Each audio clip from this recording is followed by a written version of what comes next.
வணக்கம் ஜனா.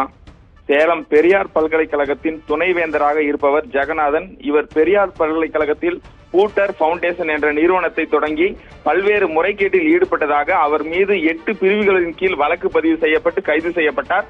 தொடர்ந்து ஜாமீனில் உள்ளார். இந்த நிலையில் நேற்றைய தினம் தமிழக ஆளுநர் RN ரவி பல்கலைக்கழகத்திற்கு ஆய்வுக் கூட்டத்திற்கு வருகை புரிந்தார். அதாவது ஊழல் முறைகேட்டில் தொடர்புடைய துணைவேந்தரை சந்திக்க வரும் ஆளுநரை கண்டித்து அரசியல் கட்சியின் சார்ந்த மாணவர் அமைப்பினர் பல்வேறு போராட்டங்களையும் நடத்தி வந்தனர். அது ஒரு புறம் இருக்க, நேற்று காலை 9 மணி முதல் சேலம் பெரியார் பல்கலைக்கழகத்தின் துணைவேந்தராக உள்ள ஜெகநாதன் தொடர்புடைய 7 இடங்களில் சூரமங்கலம் உதவி கமிஷனர் நிலவலகன் தலைமையில் 6 காவல் ஆய்வாளர்கள் மற்றும் 30 காவல்துறையினர் குழுக்களாக பிரிந்து பெரியார் பல்கலைக்கழகத்தில் சோதனை நடத்தினர்.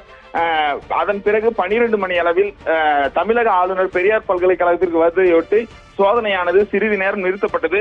அதனைத் தொடர்ந்து மீண்டும் பல்கலைக்கழகத்தில் இருந்து துணைவேந்தர் சென்றவுடன் சோதனை மீண்டும் தீவிரப்படுத்தது.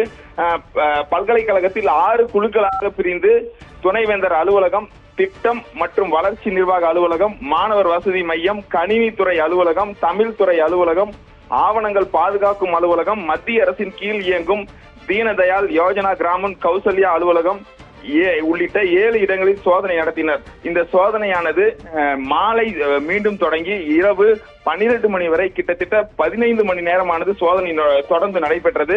இந்த சோதனையில் பல்வேறு ஆவணங்கள் கைப்பற்றப்பட்டுள்ளதாகவும் இந்த ஆவணம் அடிப்படையில் மீண்டும் காவல்துறையினர் பல்வேறு கல்வி நிறுவனங்கள் மற்றும் அதனை சார்ந்த நபர்களுக்கு சம்மன் அனுப்பப்பட்டு அவர்களையும் விசாரணைக்கு அழைக்க திட்டமிட்டுள்ளனர்.